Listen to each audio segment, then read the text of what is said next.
everybody, and my name is Hila, and welcome to Hila's English Country again. And English book to read today is Magic Treehouse books. And one more time that we're reading about it is Magic Treehouse tonight on the Titanic story. And we're gonna start at chapter 5, William and Lucy, and they are reading at chapter 6, okay? And now one more time that we're reading about it is Magic Treehouse, Buffalo Before Breakfast. And we cannot start at chapter 5 and the end of reading at chapter 6, same as this book and these stories, okay? And thank you for coming to my YouTube now. And are you ready for these 2 books and 2 stories and meet some lots of characters? And now here we go. And first you can read Magic Treehouse tonight on a Titanic story. Chapter 5, William and Lucy. The boys wore a nightshirt. He had red hair and freckles. He looked about 4 years old. He rubbed his eyes slippery. Then he saw Teddy. "Puppy," he said to him with a hug smile. He threw his arms around the little duck's neck, and Teddy licked his face. "Come back to bed, William," a voice called from inside the room. "Come out," he shouted. "It's an emergency." A moment later, the door opened wider. A girl with a long white nightgown peeked out. She had red hair and freckles, too. She was tall and thin. She looked to be about 12 or 13 years old. "Hello," she said, and she put her arm around a little boy. "I'm Lucy O'Malley, and this is my brother William." "I'm Annie," said Annie. "This is my brother Jack. Get your parents to tell them to come with us," said Jack. And Lucy looked confused. "Our parents aren't here. They're in New York," she said. "We're on the way to them." "Listen, the Titanic has hit an iceberg," said Annie. "We'll take you to a lifeboat." "What do you mean?" said Lucy. "The ship is sinking," said Annie. "Look," she pointed to the water end of the hole.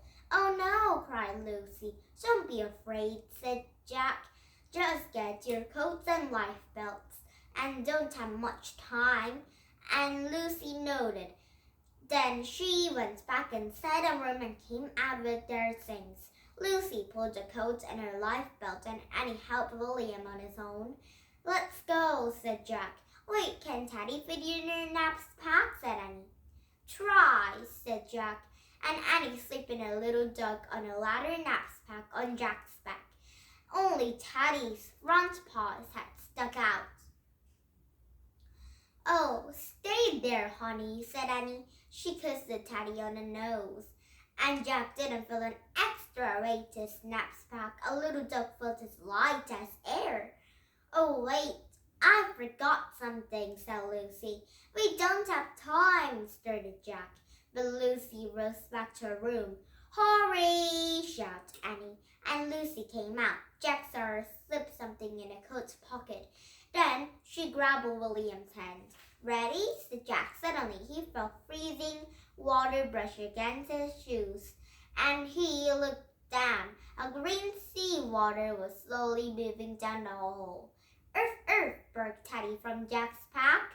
"Run!" cried Annie. Chapter 6, Women and Children first. And tomorrow we started at chapter 6 and the end of reading at chapter 7. I think Jack and Annie and Lucy and William are rescuing some other people too.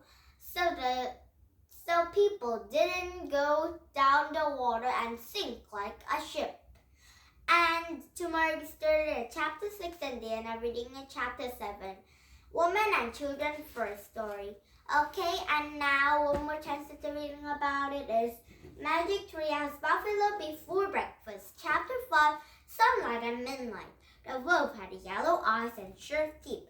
Teddy snored and barked, and Annie rushed over and grabbed the little dog. Suddenly, the wolf stood on its hind legs. Yikes, said Annie. She leaped back, and then she and Jack started to laugh. Her friend's wolf was Black Honk wearing his wolf's side.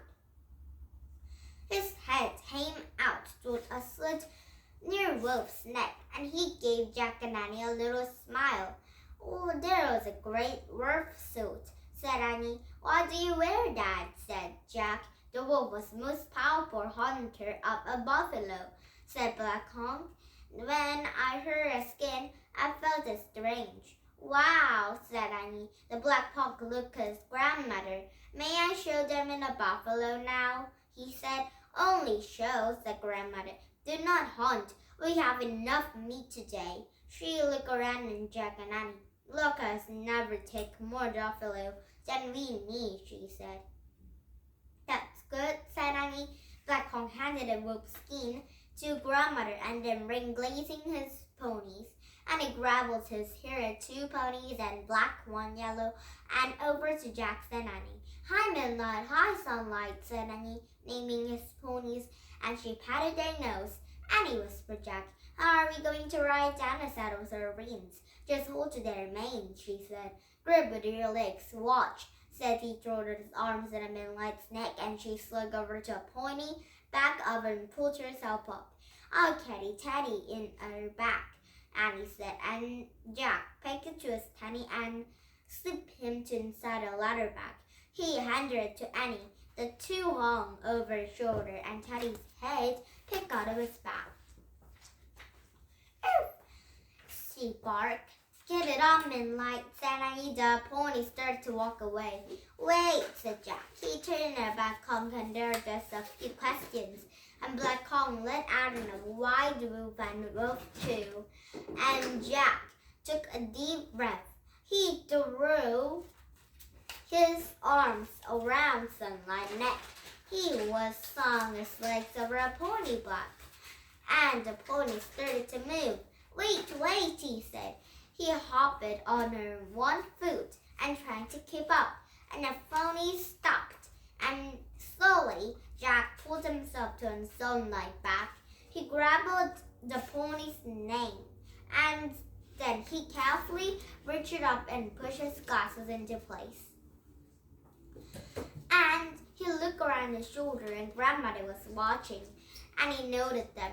Look at people ignored those who not show fear, she demanded, and he, like grandmother, he wanted to unmoored him and let in a wide hoop, and Sunlight took of a wind, and a hoop made Jack feel braver, and he taught it Sunlight mane, and they caught up with a Black Honk and Annie. They together rolled on jolting tall grasses and shadows off in the clouds and over plains, and looked like a giant dark bird spreading their wings, and Black Honk pony stopped in the top of the grassy slope, and the Moonlight hated right behind him, and Jack couldn't believe his eyes. Before the dozen and dozens of stings grazing buffalo. Now chapter 6, Stampede, and to maybe start at chapter 6 at the end of reading at chapter 7, okay? And now thank you for coming to my YouTube, and did you have fun? Here's English Country. Come back with some Speak and D story. I think we'll have some new characters too, and I think there have some new stories because it's not the same chapter but it's the same book, but it might be another story. Okay, and so now thank you for coming to my YouTube, and please thumbs up my YouTube. And now bye for now, and happy Tuesday. Now bye everybody.